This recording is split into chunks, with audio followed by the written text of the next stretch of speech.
participa com a gente, inscreva-se aqui no nosso canal. Bom, a gente conta muito com o seu apoio aí e agradece muito sua audiência. E hoje, vou falar para vocês, hein? Hoje, última rodada da primeira fase. Eu sei que eu já falei isso outras vezes e não deu certo, mas tem que ganhar. Tem que ganhar. Tem essa de, vamos ajudar a eliminar o rival, como foi contra a Ponte Preta, que o São Paulo não ajudou, ele perdeu porque vacilou mesmo, né? Hoje o São Paulo tem que pensar no lado dele. Tem que ganhar, porque se o São Paulo não ganhar hoje e o Novo Horizontino ganha, o próximo mata-mata a gente vai ter que ir lá para Novo Horizonte, vai ter que decidir lá na casa do Novo Horizontino. E sabe como é que é, né? Esse time do São Paulo aí, ele não tá muito confiável, não tá nos inspirando muita confiança, não, para decidir um jogo fora de casa. Então, a gente tem que torcer muito pro São Paulo fazer o papel dele hoje, ganhar lá no estádio 1º de maio. Daqui a pouco o Gabriel Sá entra em contato com a gente de lá também, que ele tá acompanhando tudo ali, todo o pré-jogo, então a gente precisa ganhar, tá? Qual que é a situação de momento aqui dos clubes, né? Os dois já estão classificados para as quartas de final. Então, a uma rodada do fim, né, dessa fase de grupos, o São Paulo é líder do grupo C com 16 pontos, então tá garantido, só que não ainda garantido como primeiro colocado do grupo. Por isso que eu falei, tem que ganhar hoje, que senão o São Paulo pode perder essa primeira colocação para o Novo Horizontino. E aí o São Paulo vai ter que decidir fora de casa um jogo único no próximo mata-mata. Já o São Bernardo, ele tem o topo do grupo D, tá na liderança do grupo D com 23 pontos, segunda melhor campanha do Paulista em geral, né? E não vive a turbulência que o São Paulo vem vivendo, né? Apesar do São Bernardo ter empatado com a Portuguesa, o São Paulo vem aí de 5 partidas sem vitória, né? Então são vários vacilos aí. São Paulo que começou bem o Paulista, depois que venceu o Corinthians, parecia que estava tudo bem, parecia que estava tudo legal.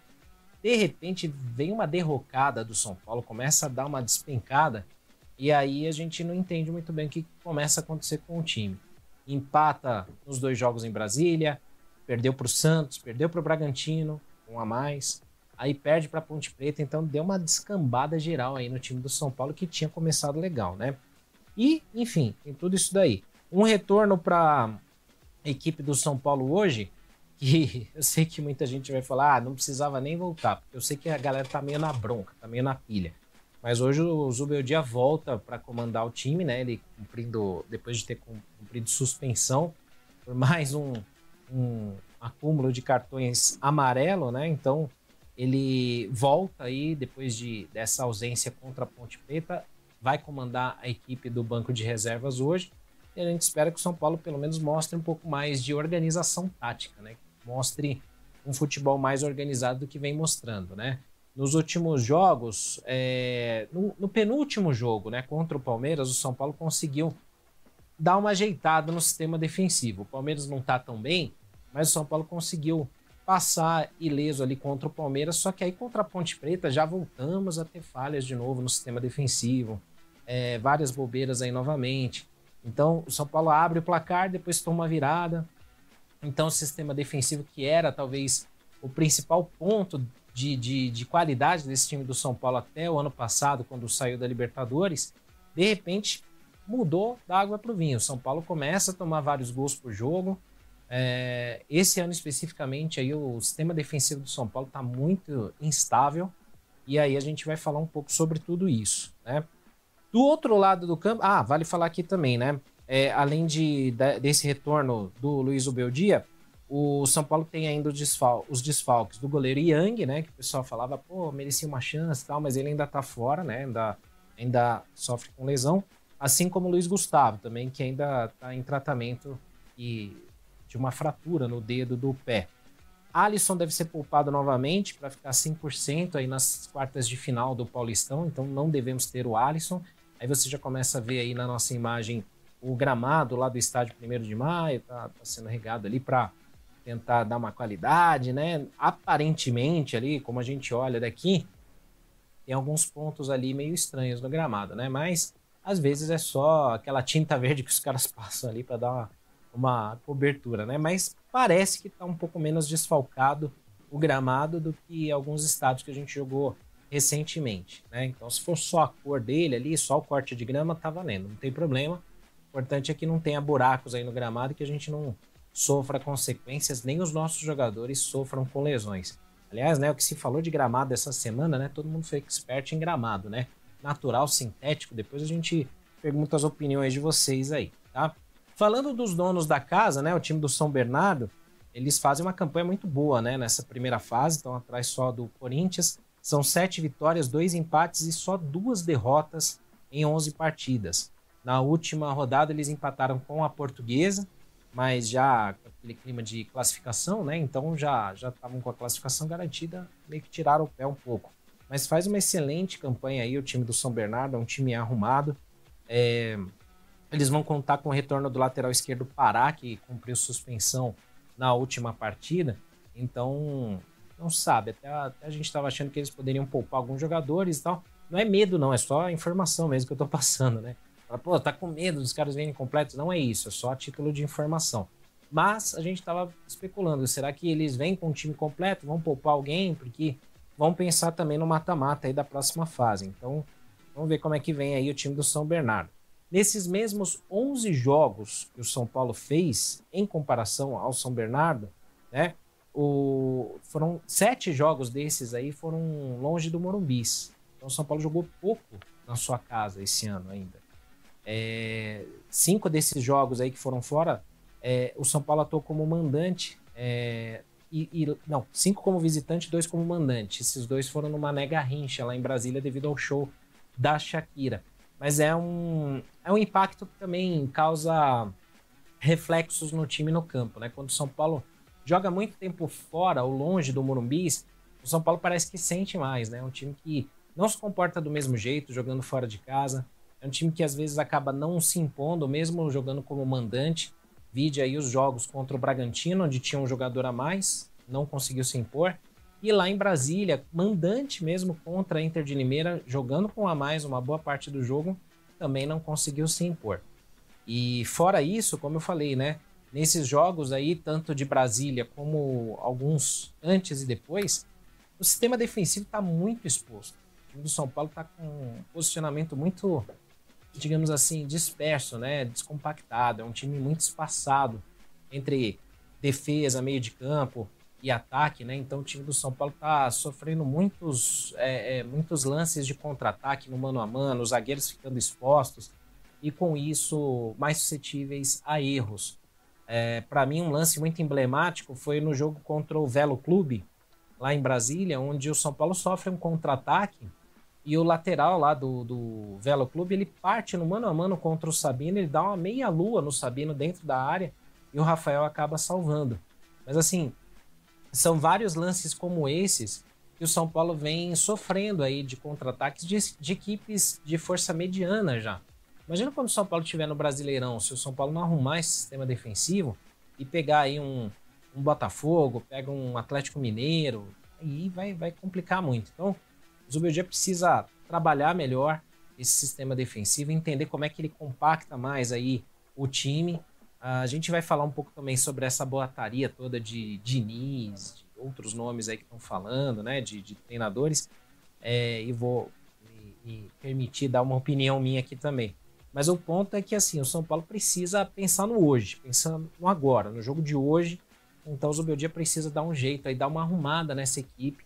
Esse sistema defensivo do São Paulo não tá legal. O Pablo Maia e o Alisson, que são jogadores importantes, titulares absolutos, muitas vezes eles estão tendo que dar o bote lá muito na frente e fica desguarnecido ali a zaga do São Paulo, a cabeça de área do São Paulo. E os laterais acabam não conseguindo cobrir. Então tem aí alguns problemas táticos, alguns problemas de organização, de posicionamento que esse time precisa corrigir. E aí a gente cai um pouco naquele assunto do tal do quarteto, né? Oscar, Luciano, Lucas e Caleri.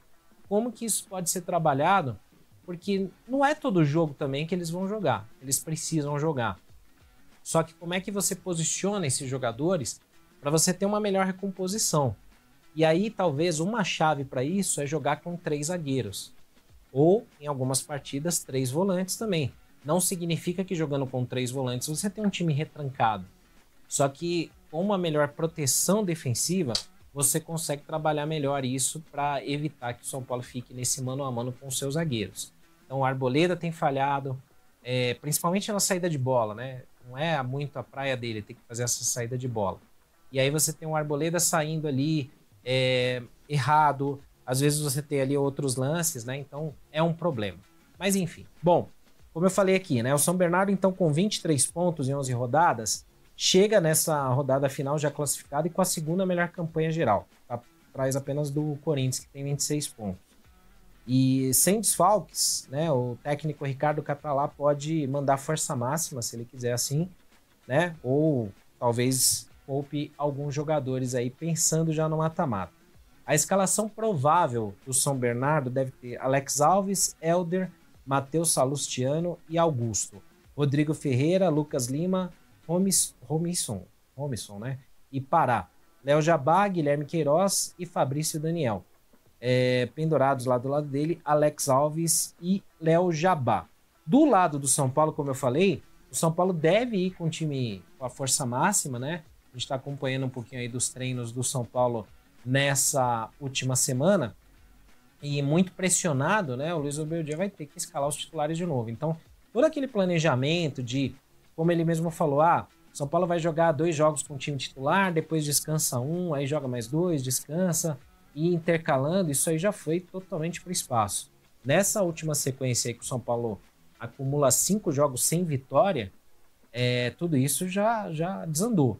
Então ele já teve que colocar os titulares em vários jogos, desgastou muitos desses jogadores, e pior, utilizou os titulares em algumas partidas onde eles não conseguiram nem fazer o básico para o São Paulo vencer.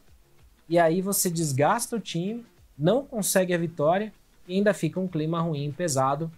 E de repente, se o São Paulo tivesse jogado com um time reserva ou com mais garotos da base, a torcida talvez tivesse um pouco mais até de compreensão para talvez não cobrar tanto ou não criar tanto esse peso de pressão em cima do Zubeldia, que merece sim ser cobrado, merece críticas. Bom, então voltando da suspensão, ele deve ter aí a escalação dos titulares, né? O São Paulo, uma provável escalação, a gente nunca sabe se é isso aí que vai rolar mesmo, mas uma provável escalação deve ter Rafael, Igor Vinícius pela direita, Arboleda e Alan Franco na zaga e Enzo Dias pela esquerda.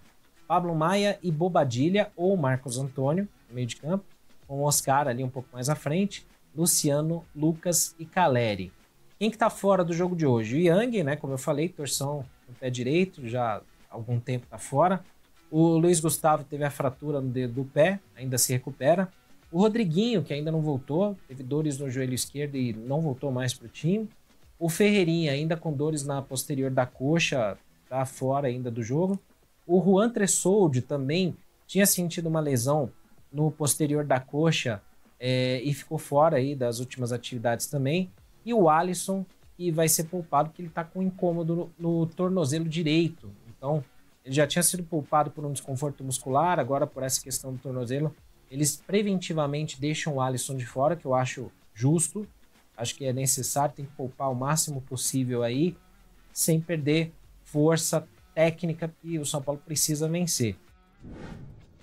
Meus amigos, e antes de encerrar aqui esse pré-jogo, eu gostaria de pedir que, se você ainda não se inscreveu no canal, que faça a sua inscrição, tá? Porque isso nos ajuda muito e você ainda contribui para que nós possamos chegar aos primeiros 500 inscritos. Se você já é inscrito, muito obrigado pela sua presença, um forte abraço, um ótimo jogo e até a próxima.